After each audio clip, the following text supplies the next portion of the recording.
Good morning, good evening, or good afternoon, and welcome to an extra special edition of Across the Pitch.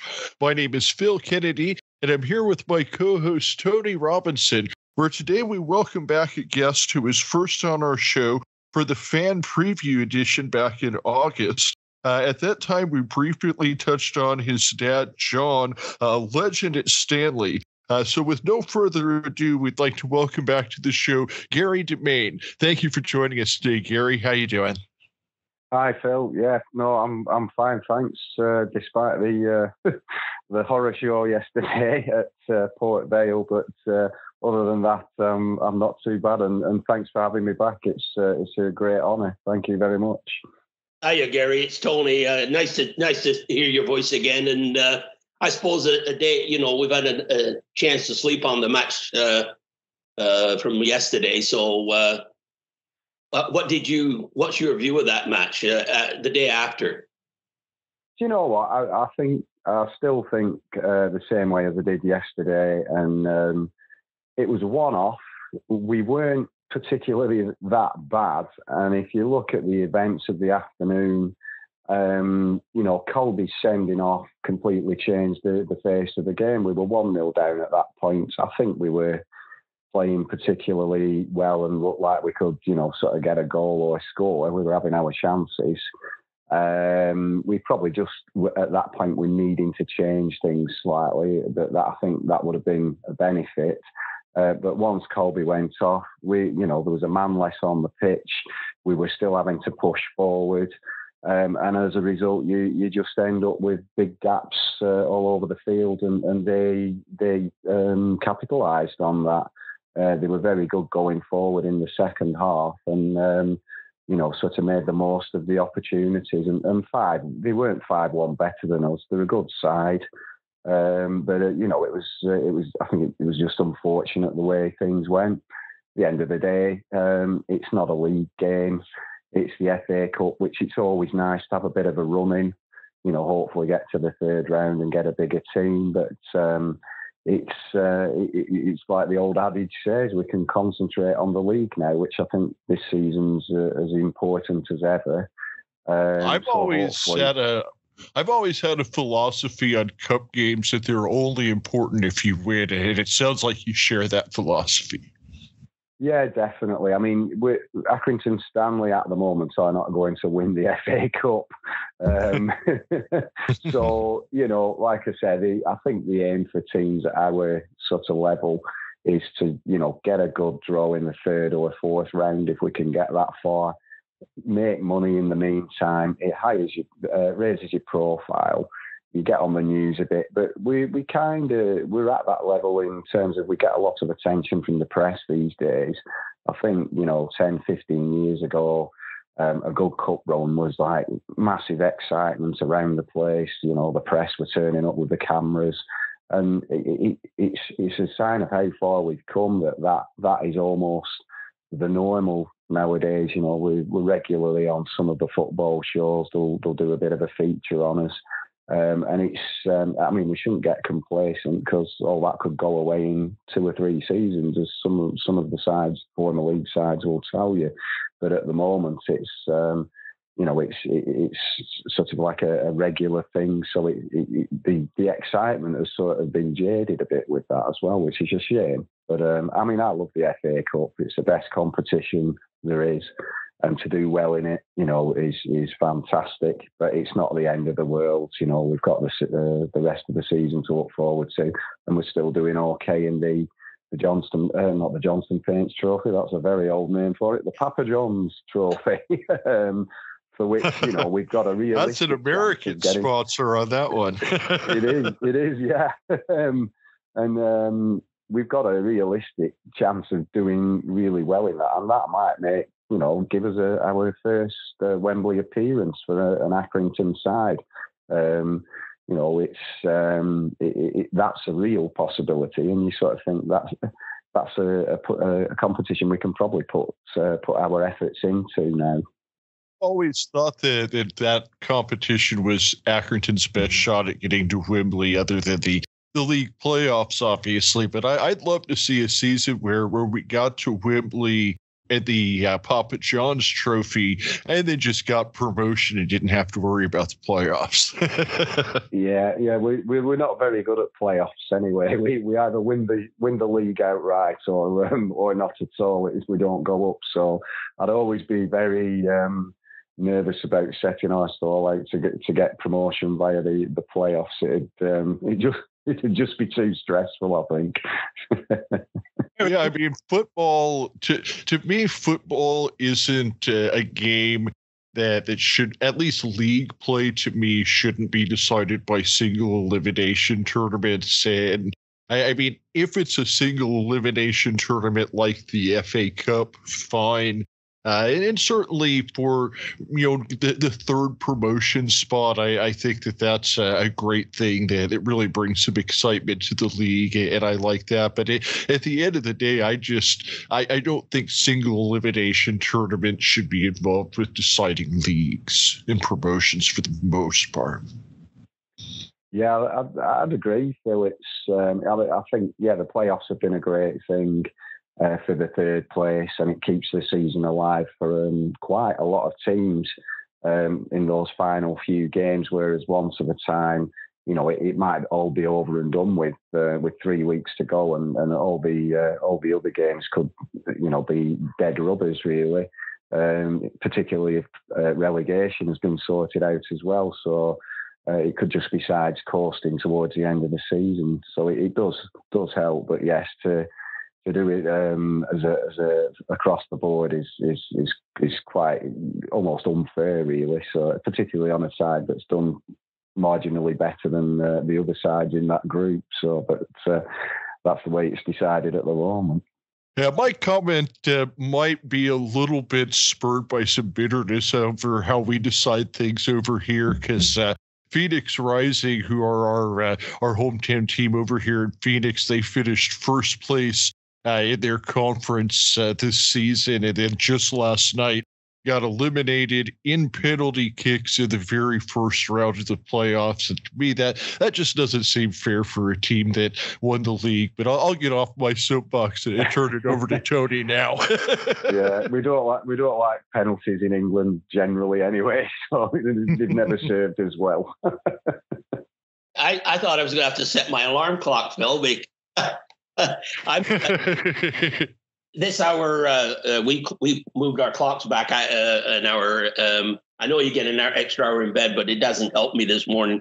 And I know, Phil, you guys don't do it in Arizona, and I wish we wouldn't do that. And I hope they get rid of it. So whoever powers to be, let's get on that one.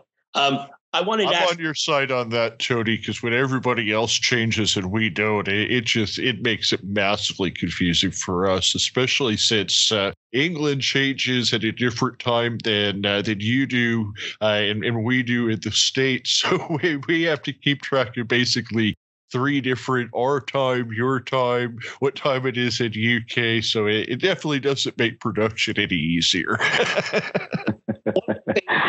Gary mentioned about the FA Cup and the money that it brings in, and I mean, back in the day, when it was a big deal and the money was important to the club.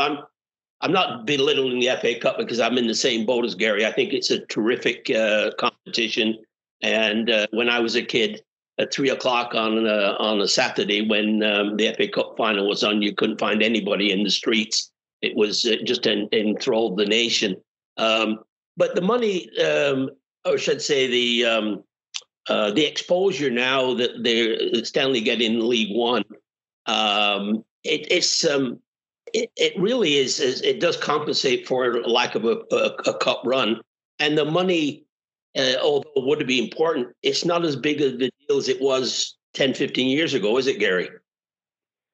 No, I mean obviously the great cup run we had in 2003, where we started off, we beat Huddersfield. Well, I think we beat Lee in the fourth qualifying round as a conference side. That was the first point we joined the competition. So I think we beat Lee 2-0. We then went on to beat Huddersfield 1-0 with Gookie's absolute screamer of a goal. I often remember I was just behind the goal. That if that had been 2 feet higher, it'd have taken my head off. I was right in line of the ball, basically. So thank God for the net, really. But yeah, I think in those days we went on that run, and I think it's famously documented that helped the club go full time. The money that was made from going through the first, second, and third rounds till we got knocked out by Colchester, I think it was. So for a club in the conference who were part time at that time, the money from the FA Cup was absolutely a manna from heaven. Really, that doesn't mean it isn't important now, just because Andy's helped stabilise the ship and made us more sustainable. These are the things, these are the competitions that help you maybe get a player for longer the following season, or bring in an extra bit of talent that you might not have normally afforded, or it could go into improving the ground and all the things that we're doing as a club. It could bring on a little bit faster or make it a little bit easier. So it's never to sort of say, well, it's not that money's not important now. Just got one more question for Gary before we turn it over to you, Phil, and we'll talk about his dad. The one thing that I'm not the only one. I think it sort of comes across my mind is the inconsistency. It makes you think we can beat Charlton, Ipswich, we draw Portsmouth, yet we go into especially this season, the EFL Cup and the FA Cup, and we lose to teams. No disrespect to Oldham and Port Vale, but they're in a lower league, and we're expected to win. And yet we can't seem to meet those expectations. And yet when we play the big teams, we exceed. You said it right there. We're expected to win. Stanley never does too well when they're expected to win.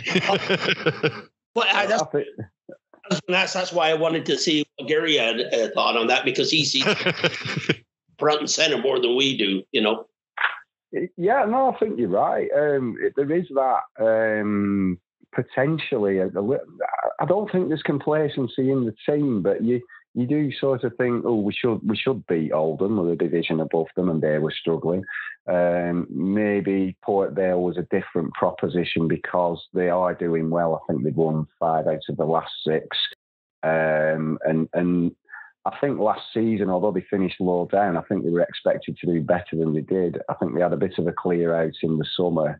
And they had a rocky start, but then they started playing very well. And I think some of the movement for their goals yesterday, although I think we helped a few of them in. I haven't had a look on Sky, and there was no own goals mentioned, but I'm sure Harry Pell put one in for us and for them, and a couple of others took deflections. But the movement was very good. So Port Vale were a better side, than maybe you'd give credit for based on the fact that they're a league lower. But yeah, maybe. I mean, I think John and Jimmy always take the competition seriously because they realise the value of sort of getting through to the later rounds with the finance involved. But yeah, I do think overall this season we've tended to be a team of 2 halves as well. So we've had a poor half and then a very good half. And it's almost, fortunately, in a lot of games, the poor half's been the first half. They've gone in at half time. And I think, there's been a talking to for 1 or 2 players and they seem to have upped the game and been more up for it coming out. So whether the younger lads are just getting to grips with that, the rough and tumble of full-time football, under 23s football, I think, is a lot less competitive, perhaps, or aggressive physically anyway. And they're used to a bit more time on the ball and they can pass it around. And then obviously when you start playing in the first team against other teams that are fighting for survival or fighting for promotion, the competitiveness is a lot higher. And I think it takes them by surprise sometimes. And they just need that little sort of wake-up call. And potentially that's what happened yesterday. I mean, yesterday we were the better side for the first 30 minutes. Port Vale didn't. You thought, like, how many are we going to get? I think with 4 or 5 clear-cut chances, we should have been, sort of 4 or 5 goals up by half time. They probably wouldn't have scored then, and it'd have been a walkover. But it just went the other way. It's bizarre, but that's football. It can turn on the smallest of margins, and we lacked a bit of concentration for their goal. And then you're on the back foot then and under a bit of pressure, and then Colby gets sent off, and before you know it, you're getting absolutely hammered. Which we weren't the best, we weren't the worst side on the day, not 5-1 words anyway. You might be onto something with what you were mentioning about maybe Port Vale just not given enough credit because they're a league lower. Because one thing I did notice before the game is that Port Vale actually was the betting line favorite. I was tempted to, and luckily I didn't put any money on Stanley. But Stanley was going off at a plus 185 yesterday. So, I mean, Port Vale was clearly favored on the betting line. So, maybe they're just a better team than their tier suggests. Yeah, I think you're right, Phil. I think we...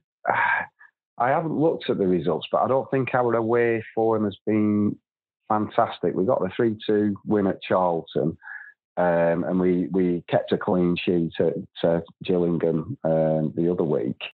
But I think our better results have been at home, so that probably went against us. And like we say, Port Vale have been doing well over the last couple of months.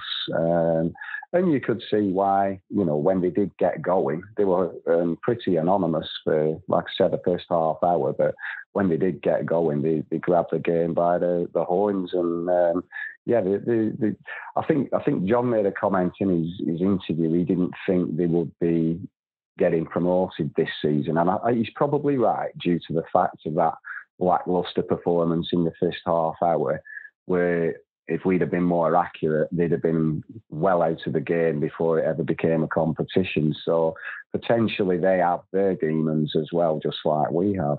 Yeah, it's interesting how the season's unfolded, but we've spent a lot of time talking about the recent matches. But let's move on and talk a little bit about one of the main things we wanted to talk about with you was your dad, because he in April 2018, after his passing, he was described as an integral part of the rise of the non-league club into the football league. Without people like John, we wouldn't be where we are today. I mean, that's such high praise. And what does it mean to you to hear things like that? Well, I'm here with a lump in my throat. Basically, that's a fantastic tribute. I don't know who wrote that, but I think that's from the club, Gary.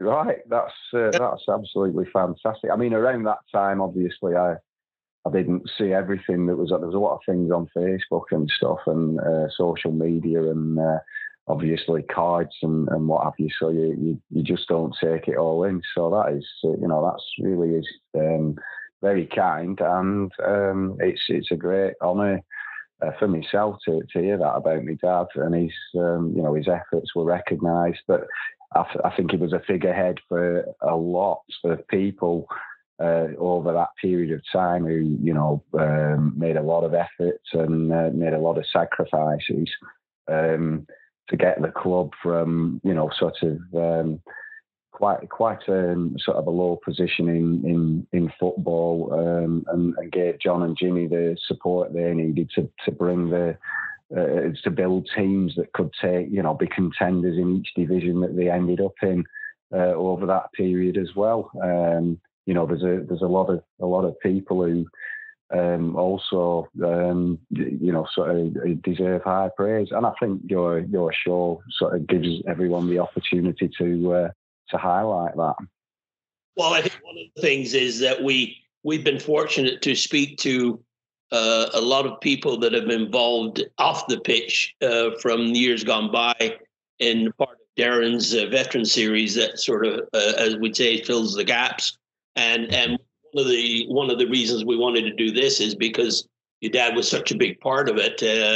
when did he actually become involved with Stanley? Was he involved as before he became a director, or maybe you can give us a bit of a history on how your dad got involved with Stanley? Yeah, I mean, I seem to remember it all seemed to happen quite quickly. My dad had been a supporter of Stanley as a young boy. I think he used to go and watch them, and then obviously they went out to the league. So I think he then started watching Burnley for a few years. But he didn't watch a lot of live football that I can remember as a child. I think, as you do, you've other commitments and work and family. So he probably moved away from football, and he was always keen to watch it on telly. We always watched the England games and Match of the Day and what have you. And then, obviously, one of the big pivotal points in recent Accrington's history was the FA Cup run in 1992, if I remember rightly. I'm murder for getting these things slightly wrong, but 1992 when we made our way through the qualifying rounds. I think my dad went to the Gateshead game, the fourth qualifying round. I seem to remember we won 4-2. And then along with 10,000 other people, we all went to watch the game at Ewood against Crewe. So I think that was the start of my dad's, if you like, recent involvement with Accrington, just watching them at first. I remember going to a game sort of between Christmas, might have been New Year's Day, and we played Emley at home. That was probably the only game me and my dad watched Stanley together. I don't remember us ever, standing side by side watching the football. Other than that, I used to play on Saturdays for a local pub team, so it was very rare I could watch Stanley. And I think very soon after that sort of going into 1993. Yeah, early 1993. I think I don't know the details, but I know my dad was asked if he'd like to become a director. I think he must have been chatting to one of the other directors or somebody at the club after a game, and I think he said, if you need help with anything, I'd like to be involved, and I think it went on from there really. So very soon, he was getting stuck into things like the weekly draw, writing. He was always writing letters to companies about sponsorship or sponsoring a table at the game, anything they could do to donate to the Accrington Stanley cause, and he carried that on all the way, right up until him being ill at the end. Really, he was always writing letters on behalf of the club and trying to get extra help and raise the club's profile. It was one of the big things I think he did, was just get out there, and whether the companies were local companies, national companies, if he could see a way which potentially they might be interested in sort of taking up the cause, then he would write to them. His job at the time, he was a self-employed window cleaner, and he spent his time obviously walking around the community, cleaning windows, and then he would do his collection in the sort of like at the end of the week to collect the payments off the residents of the houses that he'd clean windows for. And I think that fell in line nicely with, do you want to do the weekly draw, Accrington Stanley? I can pick your pound up every week and you can pay me. And, I think that was one of his big things as well. He always said that the way you get sort of commitment from people is you have to go and knock on doors and make it easy for them to give you the money that then goes to the club. It's probably a bit different these days with digital banking and direct debits and things like that. But back in those days, it was a case of sort of I suppose, getting into people's faces and asking them for the charity, really, asking them direct questions. Can you put £1 towards Accrington Stanley every week and I'll come and collect it? I mean, we walk miles and miles around Accrington doing that in the evenings, and any way he could do it.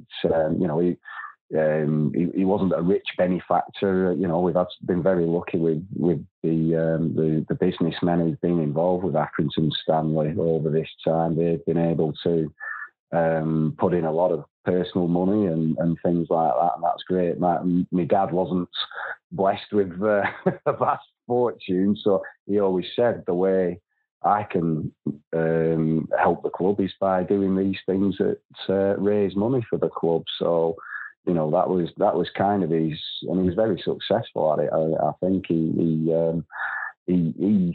believed that by doing this and creating stability and creating income streams, that meant the club could start trying to achieve its goal of getting back into the Football League, which was very much what I think most people involved with the club wanted, right from the word go, right from 1970 when they kicked that first ball. The dream and the belief was that we would one day get back into the league, and that was how you did it, by creating a sort of a sustainable finance to help the club, because you didn't have the blessing of massive crowds or a billionaire benefactor or whatever. He did this all on a volunteer basis, and like you said, he could contribute in a way that may not be financial contributions, but with effort. And I think that's similar to what we look at is that personally, and with Phil, we don't have the resources to throw money at the team, but we can do what we can this way. But the one thing, it's all about getting the word of mouth out there, and every fan, like he said, if every fan puts in £1 a week, and then the fans add up, then the money adds up faster, and it's just all about growing the fan base internationally, and I think that's what our goal is here. I'm just going to reiterate that. I mean, what you can do by sort of like the weekly draw type things is people might not be able to make it to the ground. They might not live in the same country or the same region, but they might not particularly like football, but they want the club to do well.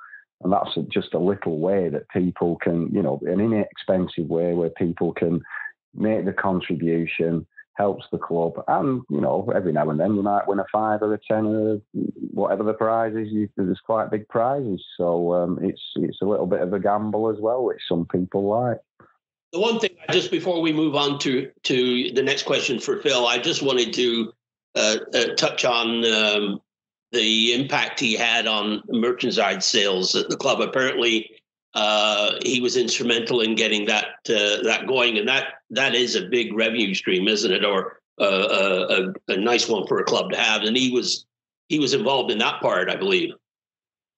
Yeah, I mean, they looked at quite a few things, simple ideas like he was constantly. We were looking at designs for key rings and fridge magnets, and what we'd do that on the computer with a basic bit of software.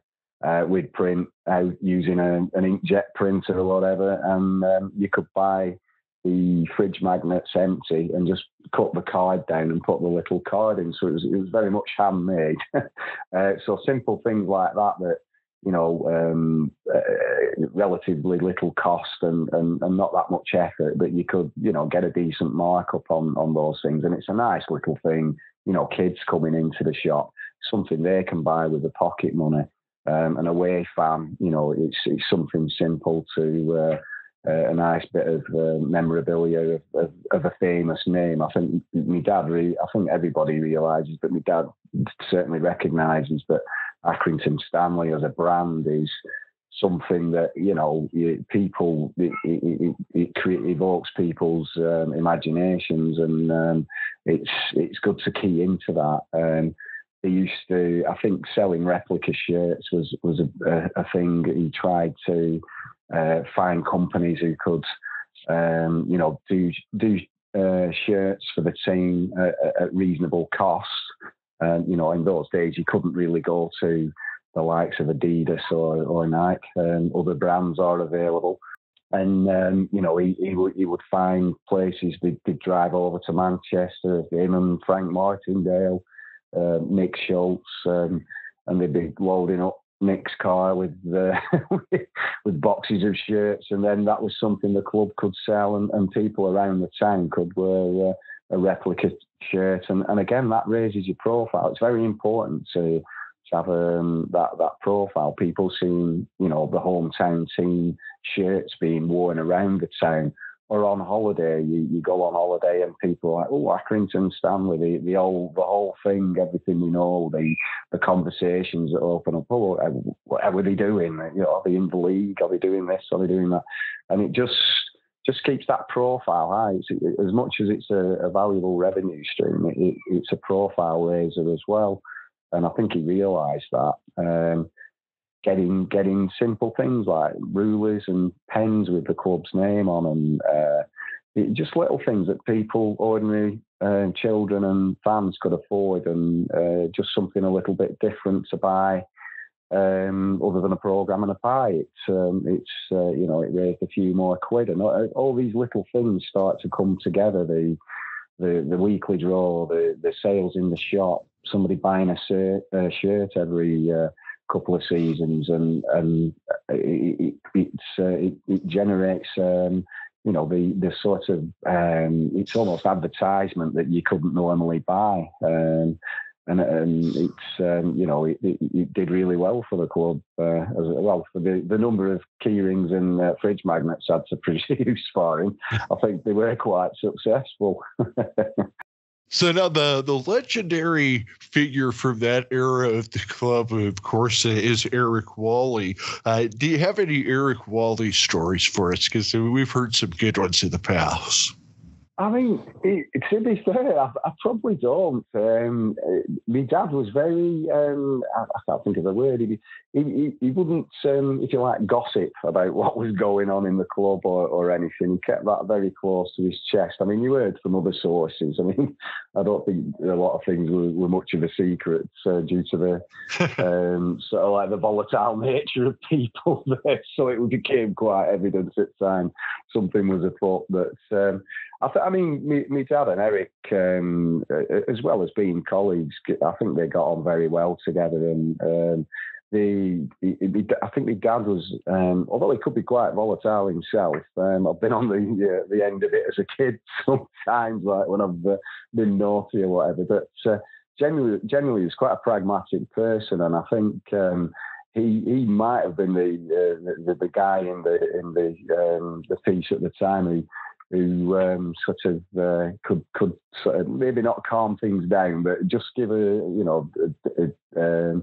different side to an argument, or maybe discuss something from a different point of view, and just maybe try and to get everyone to come together on something. So it's I think unfortunately I can't dish the dirt there, because I've none to dish. But I mean, the thing about Eric was he was a very successful businessman. He was a successful sportsman. He'd been a successful manager. He knew a lot about football. He knew a lot about business.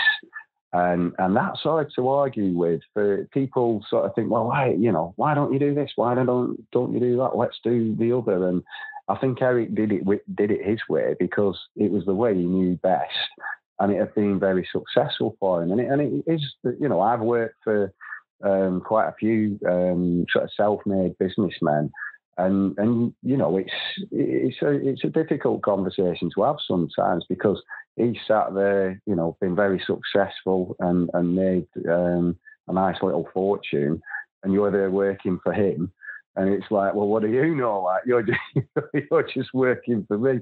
So it sometimes probably might have hurt Eric when he felt people were trying to teach him to suck eggs, kind of thing. And I think my dad was canny enough not to do that, and so they did sort of. I think they had the moments. It's inevitable, but generally it's that I think that comes. Eric was a larger than life character, and inevitably at some point he would sort of come up with the stories that come out as a result of that big character that he was, really.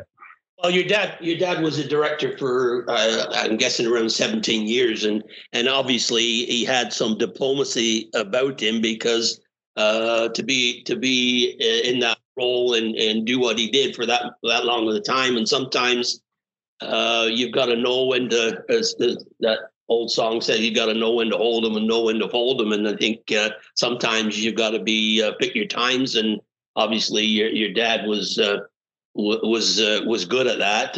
The one thing I wanted just to move on to was the time when the banner was put up in the Clayton and what it said on it.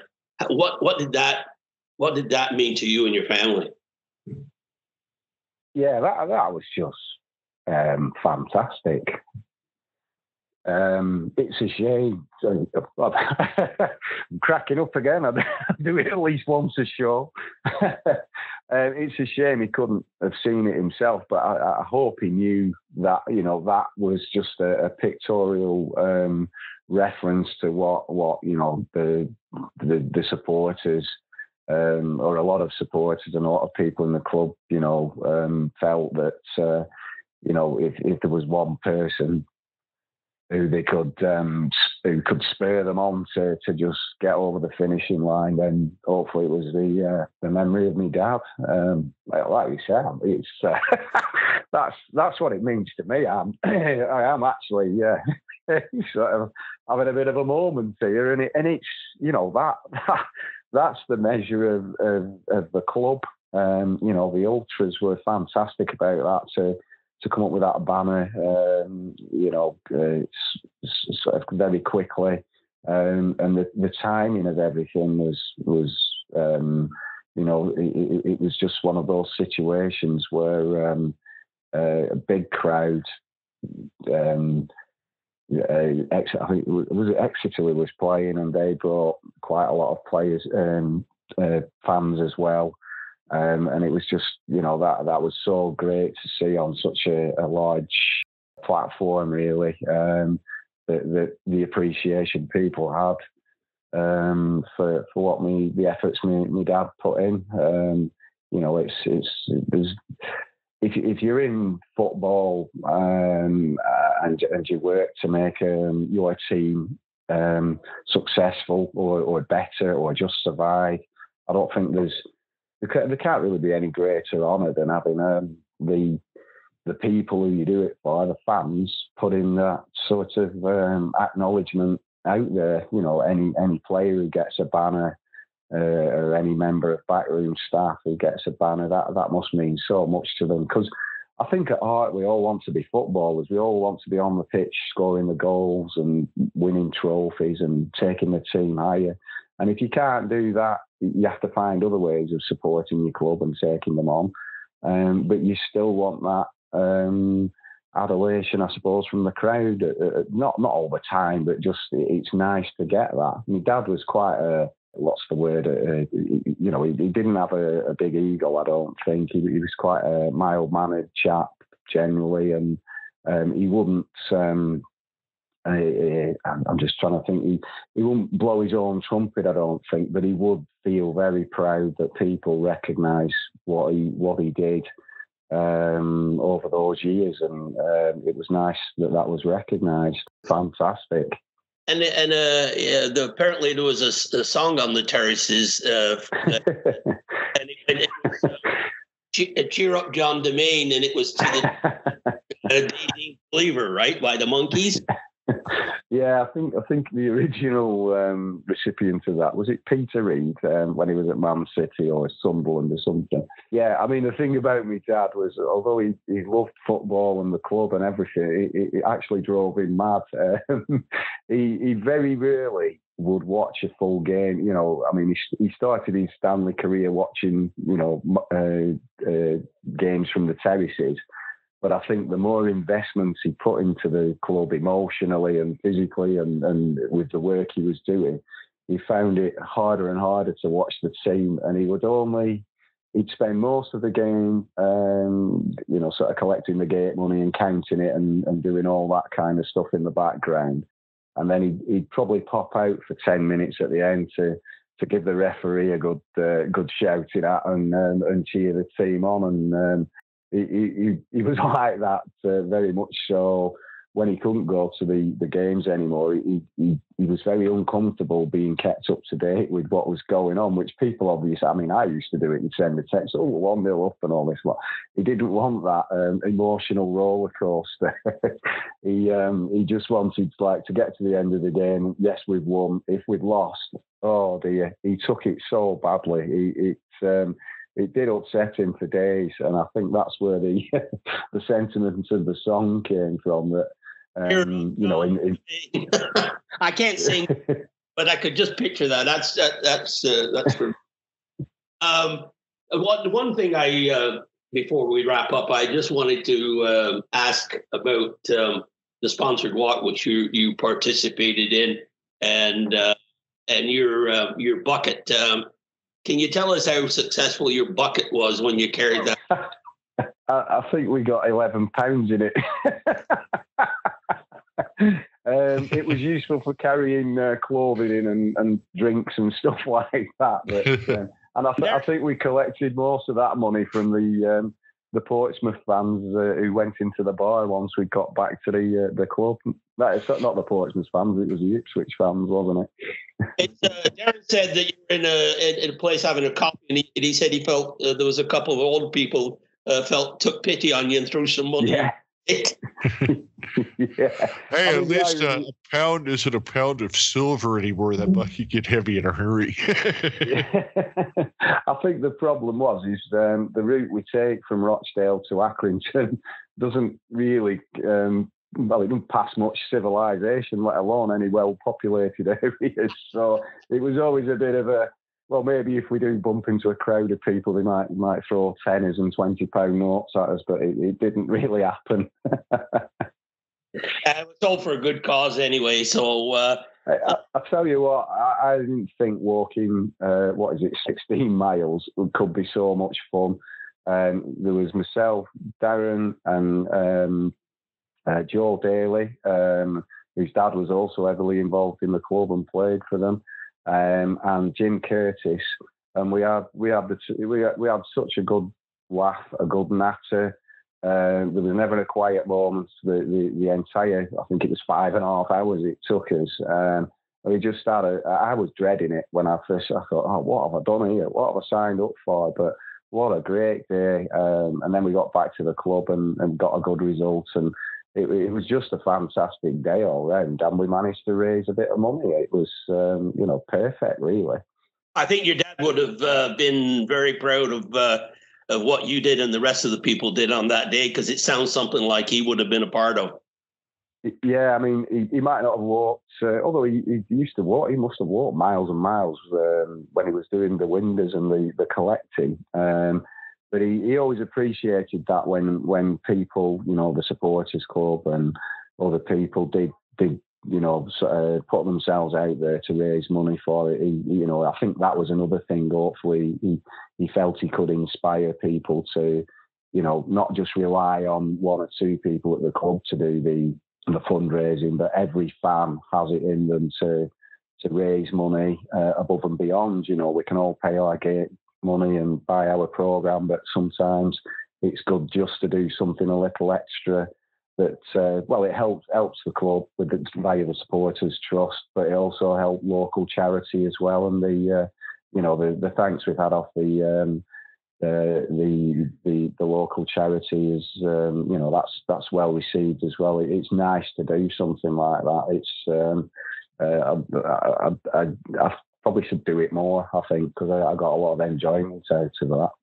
Well, it's all, it just shows the club and its commitment to the community with events like this and the people that make up those those efforts. So for me, Gary, this has been a great trip down memory lane and a great chat, and it's always fun having a visit with you, and we appreciate you taking time out of your schedule and talking about your dad. And it's been a lot of fun. I just want to say thanks and appreciate your time.